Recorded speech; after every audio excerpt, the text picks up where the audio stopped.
6 দশক পর চূড়ান্ত অনুমোদন পেল পদ্মা ব্যারেজ। প্রথম ধাপে ব্যয় হবে 34,497 কোটি টাকা। একনেকে মোট 9 প্রকল্প অনুমোদন। পশ্চিমবঙ্গে ক্ষমতার পালাবদলে ঢাকা দিল্লির সম্পর্কে প্রভাব পড়বে না বলছেন বিশ্লেষকরা। প্রতিবেশী দেশগুলোর সঙ্গে সুসম্পর্ক বজায় রাখার তাগিদ। দাম বাড়লেও কোরবানি পশুর চামড়ার লবণযুক্ত গরুর চামড়ায় প্রতি বর্গফুটে বেড়েছে 2 টাকা আর খাসিতে 3 টাকা। নারায়ণগঞ্জে বিদ্যুৎ কেন্দ্রের ক্যান্টিনে গ্যাস লিকেজে বিস্ফোরণে 12 জন দগ্ধ। আশঙ্কাজনক অবস্থায় বার্ন ইনস্টিটিউটে ভর্তি।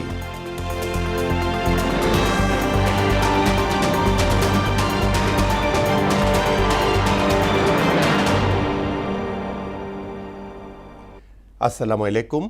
মোহনা সংবাদে সবাইকে স্বাগত। এতক্ষণ শুনছিলেন সংবাদ শিরোনাম। পুরো সংবাদের সঙ্গে আছি আমি জাবেদ কারদার। 6 দশকের অপেক্ষা শেষে অনুমোদন পেল পদ্মা ব্যারেজ প্রকল্প, যার প্রথম ধাপে বাস্তবায়নে ব্যয় হবে 34,497 কোটি টাকা। প্রধানমন্ত্রীর সভাপতিত্বে অনুষ্ঠিত একনেক বৈঠকে মোট 9টি প্রকল্প অনুমোদন পায়। সভা শেষে পানি সম্পদ মন্ত্রী বলেন, পদ্মা ব্যারেজ দেশের অভ্যন্তরীণ বিষয় হওয়ায় এটা নিয়ে ভারতের সঙ্গে আলোচনার কিছু নেই। তানজিদ ভুঁইয়ার প্রতিবেদন। দীর্ঘ প্রতীক্ষিত পদ্মা ব্যারেজ প্রকল্পের মূল লক্ষ্য হল শুষ্ক মৌসুমে পদ্মা নদীতে পানির ঘাটতি মোকাবিলা, নদী ব্যবস্থা পুনরুজ্জীবন এবং দক্ষিণ পশ্চিমাঞ্চলে সামগ্রিক পানি ব্যবস্থাপনার উন্নয়ন নিশ্চিত করা।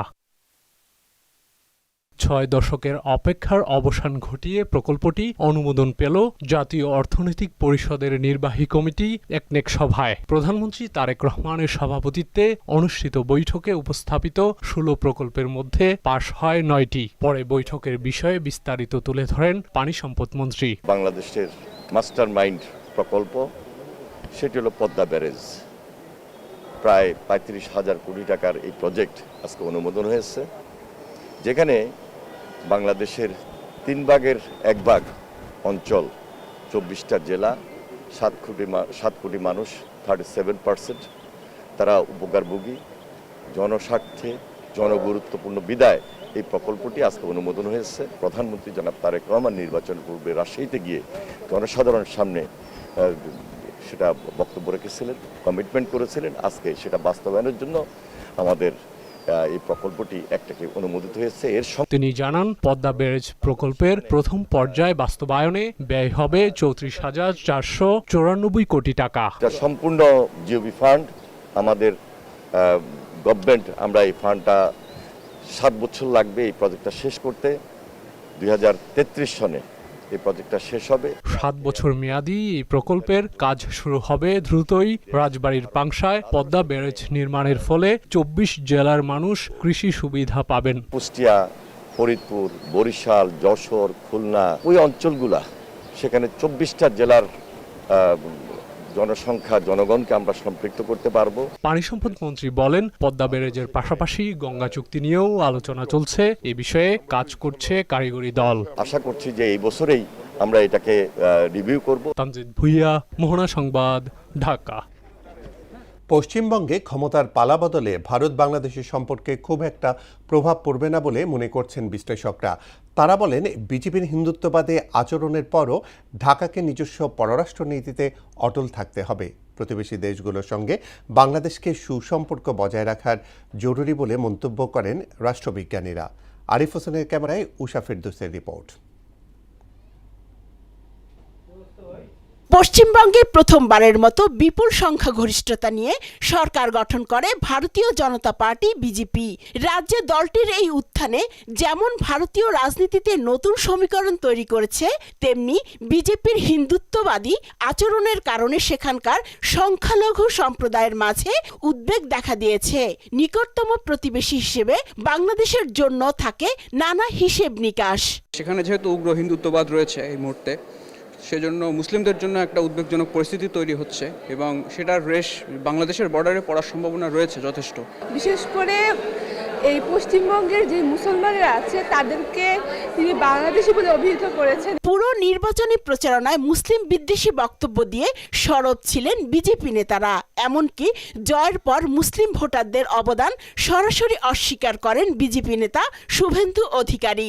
পশ্চিমবঙ্গে থাকা মুসলমানদের বাংলাদেশি অনুপ্রবেশকারী বলেও আখ্যা দিয়েছেন একাধিকবার। একদম সেপারেট করে দাও এখানকার এই সব জিহাদি মৌলবাদীদের সাথে আমাদের হিন্দুদের। जितना मुसलमान वोट देने के लिए निकला सब ममता को वोट दिया। ये जीत हिंदुत्व का जीत है। রাষ্ট্রবিজ্ঞানীরা বলছেন রাজনৈতিক পট পরিবর্তন স্বাভাবিক প্রক্রিয়া। এখন নিজেদের পররাষ্ট্রনীতি অনুসরণ করেই পদক্ষেপ নিতে হবে ঢাকাকে। বিজেপি যেহেতু একটা এক্সট্রিমিস্ট চরমপন্থী রাজনৈতিক দল, তারা এই এক ধরনের এন্টি বাংলাদেশি কার্ড ব্যবহার করে। তারা যদি এই বাংলাদেশের দাবি দেওয়ার সাথে তারা যদি বলে যে তোমরা তোমাদের লোকগুলো ফেরত নাও, তাই না, তখন একটার সাথে আরেকটা জড়ায় যাবে আর কি। তো সেই সিচুয়েশনটা কিভাবে হ্যান্ডেল করবে বাংলাদেশ, সেটা দেখার বিষয়। পশ্চিমবঙ্গে বিজেপির উত্থান এবং আসামে দলটির অবস্থান সুদৃঢ় হওয়ায় ভারতের পূর্বাঞ্চলীয় প্রতিবেশীদের সাথে সম্পর্ক পুনরুজ্জীবিত করার একটি রাজনৈতিক সুযোগও তৈরি হয়েছে। পশ্চিমবাংলার মুখ্যমন্ত্রী এবং বিজেপি সরকার তাদের পলিসিটা আসলে কি বাংলাদেশকে নিয়ে, এবং সেই তথাকথিত যে কথাটা বলা হচ্ছে যে অনেক বাংলাদেশের মানুষ ওখানে থাকে, অনেকে আশ্রয় নিয়ে থাকে, আমরা জানি যে অনেক ক্রিমিনালরাও আশ্রয় নিয়ে পশ্চিমবাংলায় থাকে। তাদের ব্যাপারে বিজেপি সরকারের অবস্থান কি হবে সেটি আসলে আমরা এখনো সময় আসেনি, একটু সময় লাগবে আমাদেরকে এটা বুঝতে। বাংলাদেশের প্রায় 3/4 স্থলসীমা এবং বাণিজ্য যাতায়াতের বড় অংশই হয় পশ্চিমবঙ্গ রাজ্যকে ঘিরে। তাই সম্পর্ক এগিয়ে নিতে পররাষ্ট্র নীতি বাস্তবায়নের বিকল্প নেই বলেই মনে করেন বিশ্লেষকরা। উষা ফেরদৌস, মোহনা সংবাদ। গেল 24 ঘন্টায় হামে আরও 8 জনের মৃত্যু হয়েছে। ওই সময়ে হাসপাতালে ভর্তি হয়েছে 1615 জন। বিকেলে স্বাস্থ্য অধিদপ্তরের নিয়মিত সংবাদ বিজ্ঞপ্তিতে এই তথ্য জানানো হয়। এতে বলা হয় 15 মার্চ থেকে এখন পর্যন্ত সারা দেশে হাম ও এর উপসর্গে মোট 432 জনের মৃত্যু হয়েছে, আর 53,056 জনের মধ্যে হামের উপসর্গ পাওয়া গেছে। হামের টিকা কার্যক্রম নিয়ে দোষারোপ নয়, সন্তানদের নিরাপত্তা নিশ্চিত করাই মূল অগ্রাধিকার বলে জানিয়েছেন স্বাস্থ্যমন্ত্রী সরদার মোহাম্মদ সাখাওয়াত হোসেন। আর প্রধানমন্ত্রীর স্বাস্থ্য বিষয়ক বিশেষ সহকারী ডক্টর জিয়াউদ্দিন হায়দার বলেন, আওয়ামী লীগ আমলে ডেটা টেম্পারিংয়ের মাধ্যমে টিকাদানের মিথ্যা তথ্য প্রচার করা হয়েছে। শুরুতেই টিকা দেয়া উপজেলাগুলোতে সংক্রমণ কমেছে বলে জানান স্বাস্থ্য অধিদপ্তরের ডিজি প্রভাত চন্দ্র বিশ্বাস। সকালে আলাদা অনুষ্ঠানে এইসব কথা বলেন তারা। ইমদাদুল হক খানের রিপোর্ট। সরকারি ভ্যাকসিনের বর্তমান পরিস্থিতি নিয়ে সচিবালয়ে সংবাদ সম্মেলন করেন স্বাস্থ্যমন্ত্রী সরদার মোহাম্মদ সাখাওয়াত হোসেন। বলেন, এখন পর্যন্ত প্রায় 98% শিশুকে হামের টিকা দেওয়া হয়েছে, বাকিরাও শিগগিরই টিকার আওতায় আসবে। এই কার্যক্রমের অতীত ভুল ত্রুটি না খুঁজে সন্তানদের নিরাপত্তা নিশ্চিত করার প্রধান অগ্রাধিকার বলে জানান তিনি। আমরা বেশিরভাগ ডিস্ট্রিক্ট মোর দেন 100% আমরা টিকা কভারেজ করেছি। টার্গেটে যেই কয়েকটা বাড়তেছে অনলি 1 or 2% ওগুলি চলমান, এবং এখন আমরা মাইকিং করতেছি প্রতিটি এলাকায় যারা ভ্যাকসিন পায় না, টার্গেটেড এরিয়ার বাইরে যেসব বেবিরা আছে তাদেরকে ডেকে এনে আমরা টিকা দেওয়ার ব্যবস্থা করতেছি, যাতে করে একটা বাচ্চা নিজের টিকা দিতে বাইরে না পড়ে। আগামী জুন থেকে 2 ধাপে ভিটামিন এ ক্যাপসুল বিতরণ করা হবে বলে জানান মন্ত্রী। ডাক্তাররা সচেষ্ট আছে, আপনারা জানেন, আমরা চেষ্টা করতেছি, আপনারা আমাদের সহযোগিতা করুন। এদিকে স্বাস্থ্য অধিদপ্তর আয়োজিত ব্রিফিংয়ে প্রধানমন্ত্রীর স্বাস্থ্য বিষয়ক বিশেষ সহকারী ডক্টর জিয়াউদ্দিন হায়দার বলেন, বিগত সরকারগুলোর অদক্ষতা, ডেটা টেম্পারিং ও দুর্বলতায় হাম মহামারী আকার ধারণ করেছে। সরকারের আপনার দুর্বলতা, তাদের ভবিষ্যৎ তারা চিন্তা করেনি, এবং তাদের অদক্ষতা বিভিন্ন কারণে সেই মিজলস রাউন্ড একেবারেই হয়নি, যার ফলে আজকে আমরা এই ডিজাস্টারের মধ্যে জাতিগতভাবে পড়েছি। আমাদের শিশুরা যদি সুপুষ্ট থাকতো, তাদের পুষ্টিহীনতায় না ভুগতো, আমি একজন পুষ্টিবিদ হিসাবে বিশ্বাস করি আমাদের শিশু মৃত্যু এতগুলো হতো না। স্বাস্থ্য অধিদপ্তরের মহাপরিচালক বলেন, 1,80,00,000 শিশুকে টিকাদান লক্ষ্যমাত্রার দোরগোড়ায় বাংলাদেশ। আমাদের যে লক্ষ্যমাত্রা ছিল, সেই লক্ষ্যমাত্রার আমরা অর্জনের একদম দোরগোড়া, যেটাকে বলা হচ্ছে যে হাসপাতাল থেকে যেটি 100%-এর কথা বলা হয়। সুবিধাবঞ্চিত এলাকায় মোবাইল টিকাদান চলছে জানিয়ে তিনি বলেন, ভ্যাকসিনের কোনো সংকট নেই, পাইপলাইনেও পর্যাপ্ত মজুদ রয়েছে। যে অনেকগুলো জায়গাতে কিন্তু আমরা মোবাইল টিমও গঠন করে দিয়েছি, সোদের জন্য আমরা তাদেরকে আমাদের কভারেজের মধ্যে নিয়ে আসতে পারি। এমদাদুল হক খান, মোহনা সংবাদ, ঢাকা। ময়মনসিংহ মেডিকেলে কমছেই না হাম আক্রান্ত শিশুর সংখ্যা। প্রতিদিনই ভর্তি হচ্ছে হামে আক্রান্ত নতুন নতুন শিশু। এ পর্যন্ত হাসপাতালটিতে হাম ও এর উপসর্গ নিয়ে মারা গেছে 31 জন শিশু। হামে শিশু মৃত্যুর কারণ হিসেবে অপুষ্টিহীনতাই দায়ী করছেন চিকিৎসকরা। রুবায়েত বাপ্পির তথ্যচিত্রে তাহসিন তারিনের প্রতিবেদন। ময়মনসিংহ মেডিকেল কলেজ হাসপাতালের নতুন ভবনের 8ম তলার হাম আইসোলেশন ওয়ার্ড যেন এখন আতঙ্কের নাম। হাসপাতালে প্রতিদিনই ভর্তি হচ্ছে হামে আক্রান্ত নতুন নতুন শিশু। কোনো শিশু হাসপাতাল থেকে ছুটি নিয়ে আবারও ভর্তি হচ্ছে হাম আইসোলেশন ওয়ার্ডে। অবুঝ শিশু সন্তানের সুস্থতার জন্য এক হাসপাতাল থেকে অন্য হাসপাতালে যাচ্ছেন অভিভাবকরা। কিশোরগঞ্জ থেকে রেফার করে এখানে পাঠাইছে, এখন যাবত আপনি 1 সপ্তাহ এখন চিকিৎসা করার পরে তো ডক্টর মোটামুটি আলহামদুলিল্লাহ আমাদের ভালো। আমার 3 ছেলে মেয়ে অসুস্থ, আমি একদিনে 3 জন নিয়ে আসছি। চমক বাচ্চা তো এটা ভালো করে নিয়ে গেছি, যাওয়ার পর আরেকটা বেশি পরে ওইটা নিয়ে আসছি। জ্বর থেকে গাম্মাসির মতো শরীরে বাইরেছে নাহে মুহে। বাচ্চা সুস্থ হওয়ার আগে হেরা ছুটি দিয়ে দিচ্ছে, বাড়ির যায় হেরা 4 দিন থাকবার হয় না, আবারই দৌড়ায় হাসপাতালে যাওয়া লাগে। বৃহস্পতিবার থেকে বাবু জ্বর ঠান্ডা হঠাৎ করে পরে বলতেছে হাম ধরা পড়ছে। এইদিকে হাম ও হামের উপসর্গে শিশু মৃত্যুর কারণ হিসেবে অপুষ্টিহীনতাকে দায়ী করছেন চিকিৎসকরা। তবে এই হাসপাতালে শিশুদের আইসিইউ থাকলে শিশু মৃত্যুর সংখ্যা আরও কমানো যেত বলে মনে করেন হাম ওয়ার্ডের দায়িত্বরত এই চিকিৎসক। কিছু বাচ্চা যদি আমরা আইসিইউতে দিতে পারতাম সেক্ষেত্রে হয়তো তাদের আমরা লাইফটা সেভ করতে পারতাম, যেহেতু আমাদের এখানে আইসিইউ নাই সেক্ষেত্রে একটা কারণ হতে পারে। আর আপনারা হয়তো লক্ষ্য করেছেন যে কিছুদিন ধরে হামের প্রাদুর্ভাবটা বেড়েছে। তাছাড়া সরকার টিকা দিচ্ছে, আশা করি কিছুদিনের মধ্যে এটা কমে আসবে। হাসপাতালের তথ্য অনুযায়ী 13 মে সকাল 8টা পর্যন্ত ময়মনসিংহ মেডিকেলে হাম আইসোলেশন ওয়ার্ডে ভর্তি আছেন 96 জন শিশু। তাহসিন তারিন, মোহনা সংবাদ। নৈতিক, ধর্মীয় ও পারিবারিক শিক্ষায় শিক্ষিত আগামী প্রজন্মই দেশকে কাঙ্ক্ষিত লক্ষ্যে পৌঁছে দেবে বলে জানিয়েছেন শিক্ষামন্ত্রী এহসানুল হক মিলন। সকালে Dhaka residential model school and কলেজে সোলার এনার্জি ব্যবস্থাপনা কার্যক্রমের চুক্তি স্বাক্ষর অনুষ্ঠানে তিনি একথা বলেন। মন্ত্রী জানান, সেশন জোট মুক্ত শিক্ষা ব্যবস্থা গড়ে তুলতে সচেষ্ট বিএনপি সরকার। নৈতিকতায়, আদর্শ দিক, রিলিজিয়াস ভ্যালুস, ফ্যামিলি ভ্যালুস আমাদেরকে গুরুত্ব দিতে হবে, দেশকে ভালোবাসতে হবে, লেখাপড়া ঠিক মতো করতে হবে। যদি আমরা উৎপাদনশীল, কর্মমুখী মানব সম্পদ আমরা তৈরি করতে পারি, তাহলে বাংলাদেশ হবে বিশ্বের সেরা দেশ। আমরাও তোমাদের কাছ থেকে চাচ্ছি এক্সট্রা অর্ডিনারি আউটপুট। আসন্ন ঈদুল আজহাকে সামনে রেখে কোরবানির পশুর চামড়ার দাম নির্ধারণ করেছে সরকার। এবার লবণযুক্ত গরুর চামড়ার প্রতি বর্গফুটে 2 টাকা আর খাসিতে 3 টাকা বাড়ানো হয়েছে। বিকেলে কোরবানি সম্পর্কিত বিষয়াদি সুষ্ঠু ব্যবস্থাপনা নিশ্চিতকরণ সভা শেষে সচিবালয়ে এইসব কথা বলেন বাণিজ্যমন্ত্রী খন্দকার আব্দুল মুক্তাদির। শামীমুজ্জামান চৌধুরীর রিপোর্ট। প্রতি বছর ঈদুল আজহায় কোরবানির হাজার হাজার পশুর চামড়া পড়ে থাকে অবহেলায়। সংরক্ষণের অভাব, সঠিক ব্যবস্থাপনার সংকট আর ন্যায্য দাম না পাওয়ার ক্ষোভে হতাশ সাধারণ মানুষ। কখনো রাস্তার পাশে, কখনো মাদ্রাসা কিংবা এতিমখানার আঙিনায় নষ্ট হয় মূল্যবান এই সম্পদ। তবে এবার চামড়া ব্যবস্থাপনার শৃঙ্খলা আনতে একগুচ্ছ পরিকল্পনার কথা জানিয়েছেন সরকার।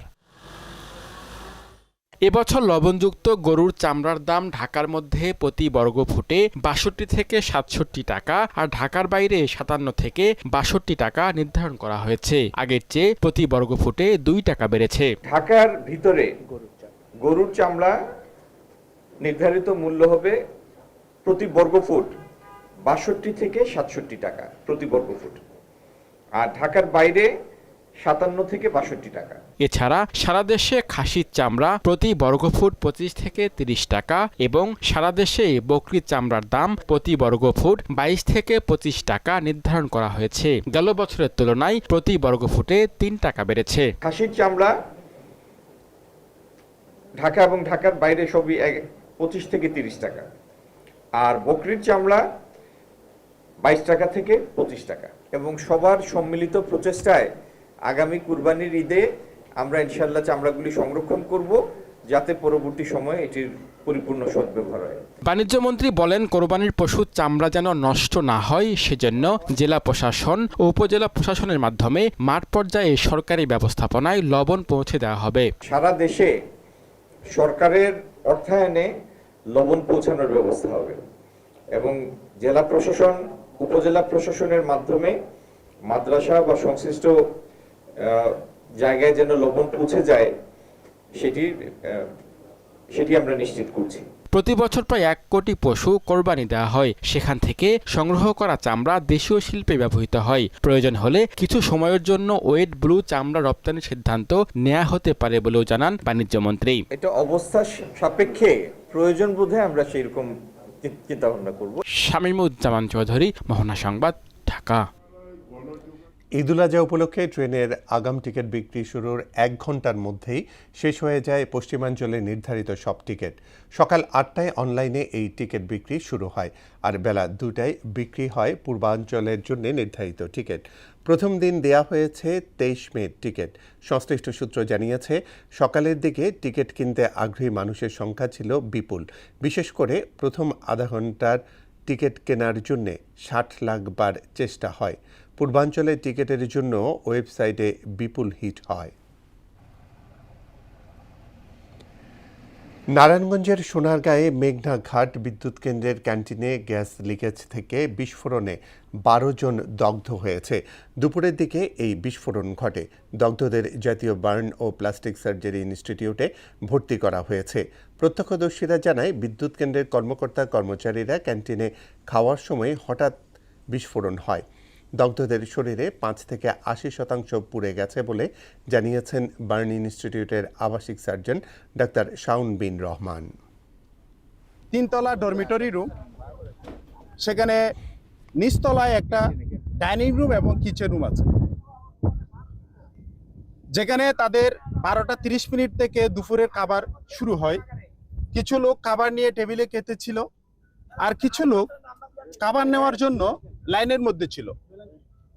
এমন সময় এই বিস্ফোরণটা সংঘটিত হয়। 12 জনের মতো আহত হয়েছে বলে ওনারা আমাদেরকে আশ্বস্ত করছে। আমরা সবাই আপনার বার্ন ইউনিটে চিকিৎসাধীন। একজনের অবস্থা একটু আশঙ্কাজনক বলে জানায়। প্রতিবন্ধীদের শিশু অধিকার ও স্বাস্থ্য সুরক্ষায় স্টিয়ারিং কমিটি গঠন করা হয়েছে বলে জানিয়েছেন সমাজ কল্যাণমন্ত্রী AZM জাহিদ হোসেন। বিকেলে ওসমানী স্মৃতি মিলনায়তনে 19তম বিশ্ব অটিজম সচেতনতা দিবস অনুষ্ঠানে তিনি কথা বলেন, শিশুদের নিয়ে দেশে কোনো ধরনের বিভাজন থাকবে না। আগামী বাংলাদেশ হবে সমৃদ্ধশালী। মন্ত্রী বলেন, সাম্প্রদায়িক সম্প্রীতি এবং অন্তর্ভুক্তিমূলক সমাজ গড়তে চায় সরকার।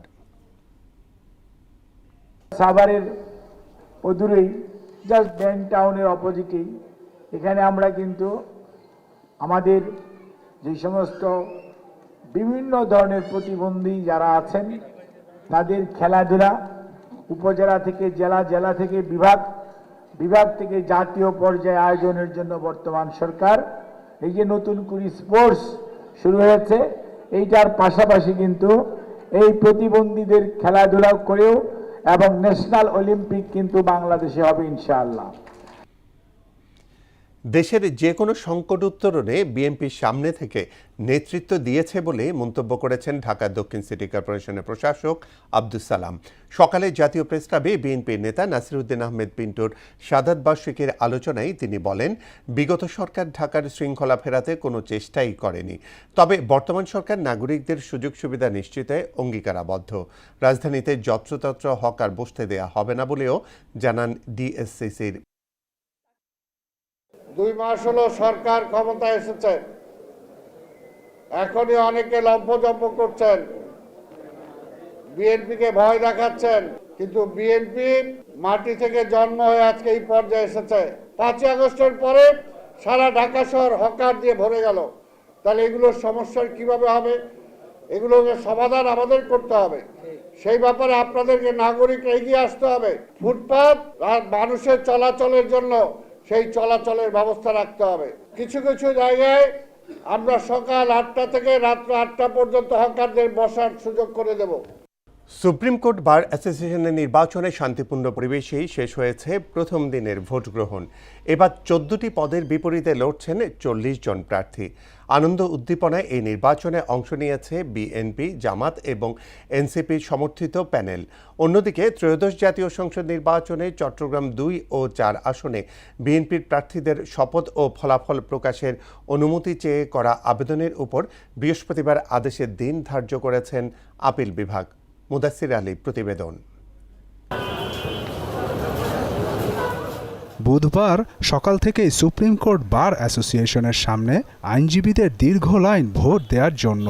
সকাল 10টা থেকে শুরু হয় ভোট গ্রহণ। বিপুল উৎসাহ উদ্দীপনায় আনন্দঘন পরিবেশে ভোট দেন আইনজীবীরা। এবারে মোট ভোটার 11,097 জন।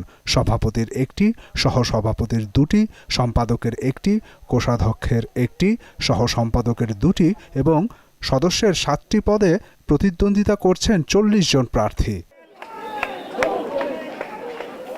বিএনপি, জামায়াত ও এনসিপি সমর্থিত প্যানেল এতে অংশ নিয়েছে।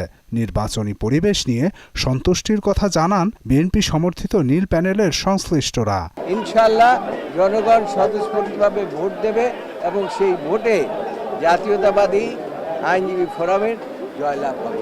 প্রথম দিনের ভোট গ্রহণে তেমন কোনো অভিযোগ না থাকলেও শেষ পর্যন্ত সুষ্ঠু পরিবেশ বজায় থাকে কিনা তা কিছুটা সংশয় জানান জামায়াত সমর্থিত সবুজ প্যানেলের সংশ্লিষ্টরা। এনসিপি সমর্থিত লাল সবুজ প্যানেলেরও প্রত্যাশা সুষ্ঠু শান্তিপূর্ণ ভোট। নির্বাচনের যে পরিবেশ তৈরি হয়েছে এটা শেষ পর্যন্ত আমরা দেখতে চাই। নির্বাচন কমিশনে যারা কাজ করছেন তারা প্রশ্নের ঊর্ধ্বে উঠে নিরপেক্ষ ভূমিকা রাখবেন। দ্বিতীয় দিনে বৃহস্পতিবার শেষ হবে ভোট গ্রহণ। সুষ্ঠুভাবে ভোট গ্রহণ হবে এমনটাই প্রত্যাশা সাধারণ আইনজীবীদের। সবাই সুন্দরভাবে ভোট কেন্দ্রে প্রবেশ করছে। সার্বিক পরিবেশ পরিস্থিতি এটা খুবই সন্তোষজনক। প্রায় 40 জনের নমিনেশন বাতিল করেছিল, এটা যদি থাকতো আমার মনে হয় আরও একটা ভালো হতো। অন্যদিকে ত্রয়োদশ জাতীয় সংসদ নির্বাচনে চট্টগ্রাম 4 আসনে বিএনপির প্রার্থী আসলাম চৌধুরী ও চট্টগ্রাম 2 আসনে একই দলের প্রার্থী সরওয়ার আলমগীরের শপথ ও ফলাফল প্রকাশের অনুমতি চেয়ে করা আবেদনের আদেশের জন্য বৃহস্পতিবার দিন ধার্য করেছেন আপিল বিভাগ। যেহেতু ইলেকশন হয়ে গেছে, এখন তাদেরকে রেজাল্ট পাবলিকেশন এবং শপথ নেওয়ার সুযোগ করে দেওয়া হবে। কিন্তু আমরা বলেছি মূল আপিল শুনানি না হয়ে এই ধরনের অ্যাপ্লিকেশন যদি গ্রহণ করা হয় তাহলে মূল আপিল শুনানির আর কোনো প্রয়োজনীয়তা থাকবে না। নিয়ম অনুযায়ী 90 দিনের মধ্যে বিজয়ী প্রার্থীদের শপথের কথা থাকলেও উচ্চ আদালতে বিচারাধীন থাকায় এ নিয়ে কোনো সমস্যা হবে না বলে জানান আইনজীবী শিশির মনির। আগামীকালকে আদেশ হলো ওই দুটি দরখাস্তের উপরে আদেশ থাকবে। মুদাসসির আলী, মোহনা সংবাদ, ঢাকা। কোরবানির ঈদ সামনে রেখে রাজবাড়ীতে প্রস্তুত রয়েছে 70,000 পশু। শেষ সময় ব্যস্ত সময়ে পার করছেন খামারিরা। সম্পূর্ণ দেশীয় পদ্ধতিতে চলছে গরু মোটাতাজাকরণ। তবে বিদেশি পশুর আমদানি নিয়ে দুশ্চিন্তায় খামারিরা। খামার পরিদর্শন ও সুস্থ পশুপালনে খামারিদের পরামর্শ দিচ্ছেন প্রাণী সম্পদ কর্মকর্তারা। মোহাম্মদ ইউসুফ মিয়ার তথ্যচিত্রে জানাচ্ছেন মিশেল বিনতে আনোয়ার। পবিত্র ঈদুল আজহা উপলক্ষে রাজবাড়ী জেলায় 8,872 জন খামারি প্রায় 70,000 গরু প্রস্তুত করেছেন। জেলায় কোরবানি পশুর চাহিদা রয়েছে প্রায় 55,000। স্থানীয় চাহিদা মিটিয়ে 15,000 পশু রাজধানী সহ দেশের বিভিন্ন প্রান্তে কোরবানির চাহিদা পূরণ করবে। কোনো প্রকার ইনজেকশন বা কৃত্রিম ওষুধ ব্যবহার না করে সম্পূর্ণ দেশীয় পদ্ধতিতে পালন করা পশুর চাহিদা বাজারে বেশি। বিদেশ থেকে পশু আমদানি বন্ধ না হলে লোকসানের শঙ্কা করছেন খামারিরা। আমাদের কোরবানির জন্য এবার 50টি ষাঁড় গরু আছে, গমের বসে আছে, ভুট্টা আছে, মসুরের বসে আছে, মানে সব দানাদার খাবার, খাদ্য খাবার সব কিছুর দাম বেশি। ইন্ডিয়াতে কোনো গরু আসে তাহলে আমাদের যে খাবারের দাম, এই খাবারের দাম হিসেবে আমাদের গরুতে ফার্মে লস হবে। কোরবানির সময় হলে আমাদের পার্শ্ববর্তী দেশগুলো থেকে পশু আসে, আমাদের খামারিদের সবকিছু সর্বনাশ হয়ে যায়। প্রাণী সম্পদ অধিদপ্তর বলছে সম্পূর্ণ নিরাপদ ও স্বাস্থ্যসম্মত প্রাণীজ আমিষ যাতে আসন্ন ঈদে মানুষ পেতে পারে সেই লক্ষ্যে কাজ করছেন তারা। প্রাণী সম্পদ দপ্তর এই খামারগুলো ভিজিট করে প্রতিনিয়ত। আমরা মনে করি যে সম্পূর্ণ নিরাপদ এবং স্বাস্থ্যসম্মত প্রাণীজ আমিষ যাতে আসন্ন কোরবানির মাধ্যমে দেশের মানুষ পেতে পারে, তার জন্য প্রাণী সম্পদ দপ্তর এই খামারিদের পাশে আছে এবং কাজ করে যাচ্ছে। কোরবানির জন্য প্রস্তুত রাজবাড়ির সকল গবাদি পশু সুস্থ এবং স্বাস্থ্যসম্মত বলে দাবি সংশ্লিষ্টদের। মিশাল বিনতে আনোয়ার, মোহনা সংবাদ।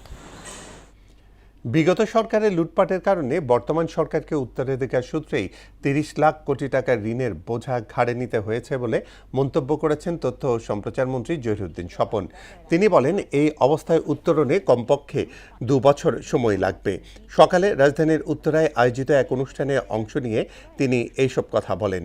প্রতিবছর বর্তমান সরকারকে $5 বিলিয়ন বৈদেশিক ঋণ শোধ করতে হবে বলেও জানান তিনি। অর্থনৈতিক সংকট পুনরুদ্ধারে এই জটিল সময়ে কেউ যাতে বাংলাদেশকে বিভাজিত করতে না পারে সে বিষয়ে সবাইকে সতর্ক থাকার আহ্বান জানান তথ্যমন্ত্রী।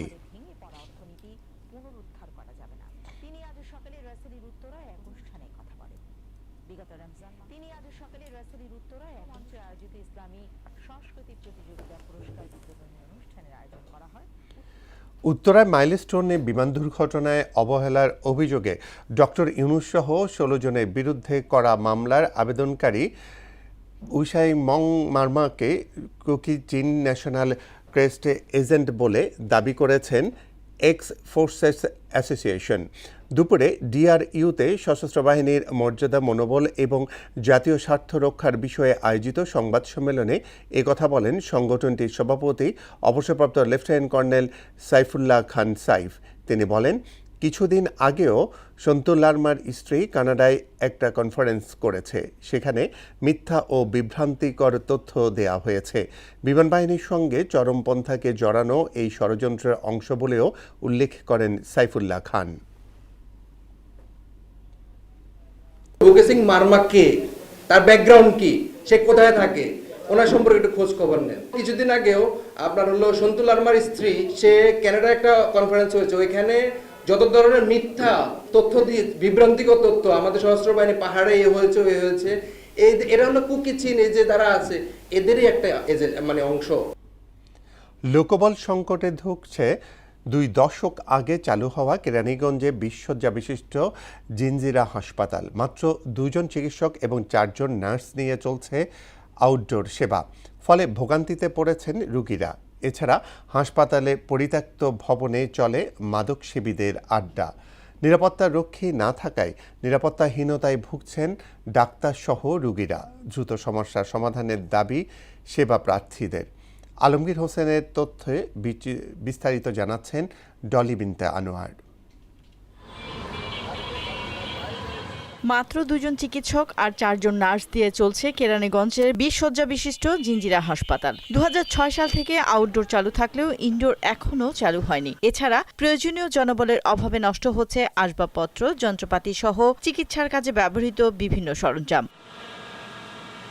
প্রতিদিন প্রায় 500 রোগী আসেন এখানে চিকিৎসা নিতে, কিন্তু ডাক্তার সংকটে সেবা ব্যাহত হচ্ছে। রোগীদের অভিযোগ, চিকিৎসা পেতে এবং ওষুধ নিতে অনেকক্ষণ লাইনে দাঁড়িয়ে থাকতে হয়। সমস্যা হয় যে এখানে স্লিপ নিতে অনেক কষ্ট হয়, একজন লেখে, অনেক সিরিয়াল হয়, অনেক লোকজন হয়। প্রয়োজন শুধু এখন ভালো ডাক্তার হলে এলাকাবাসী খুব ভালো একটা উন্নত চিকিৎসা পাবে। রোগীর চাপ বেশি থাকায় অনেক সময় ডাক্তাররা খারাপ ব্যবহার করেন, এমন অভিযোগও করেন রোগীরা।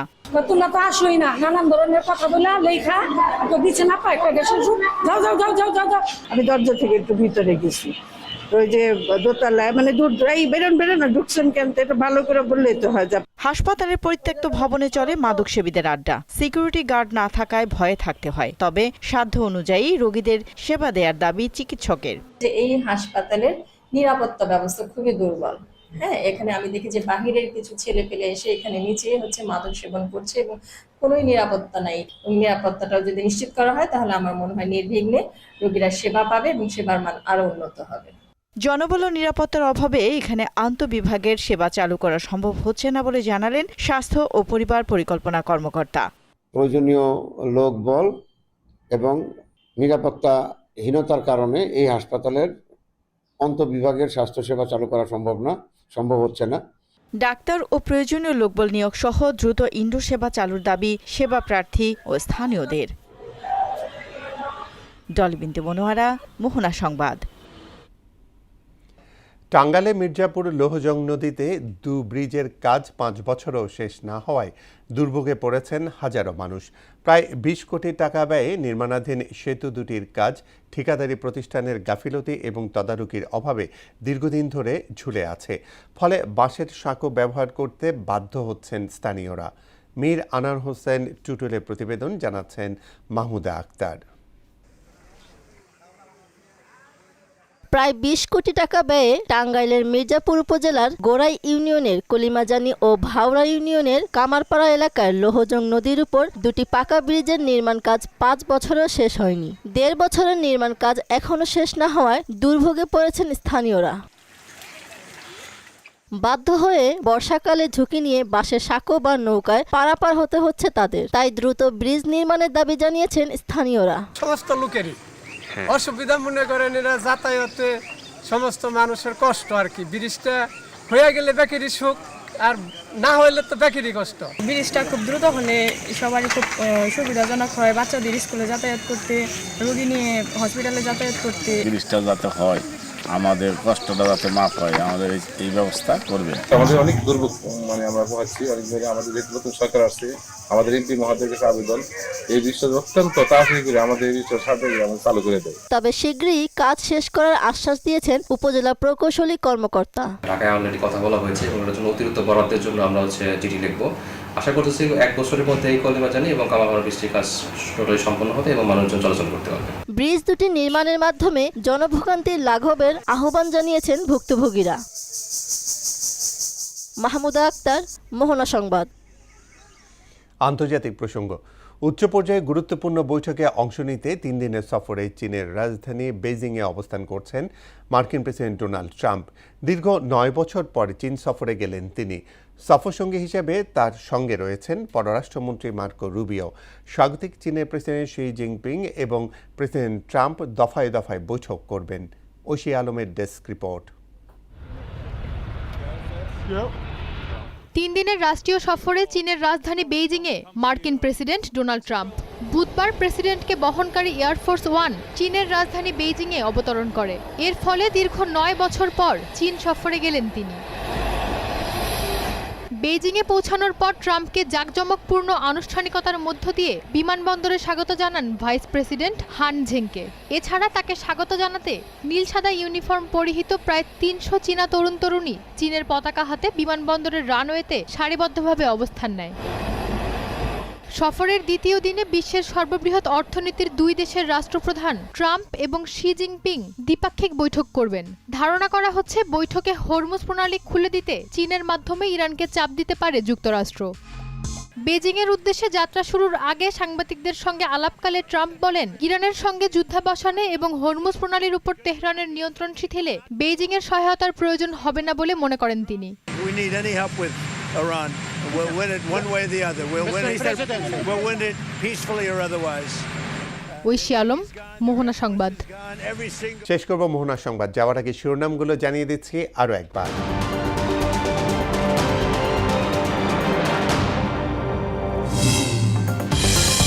6 দশক পর চূড়ান্ত অনুমোদন পেল পদ্মা ব্যারেজ। প্রথম ধাপে ব্যয় 34,497 কোটি টাকা। একনেকে মোট 9 প্রকল্প অনুমোদন।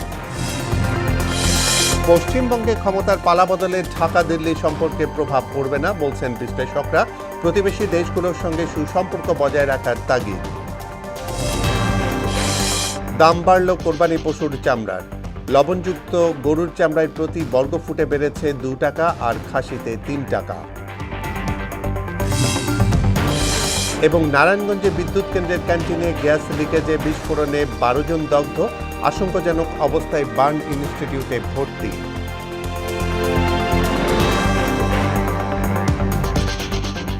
এই ছিল মোহনা সংবাদে। আমাদের পরবর্তী সংবাদ রাত 12টায়। মোহনার সবশেষ খবর জানতে ভিজিট করুন www.mohana.tv। সংবাদ দেখতে পারেন ফেসবুক, ইউটিউব। এতক্ষণ সঙ্গে থাকার জন্য ধন্যবাদ সবাইকে।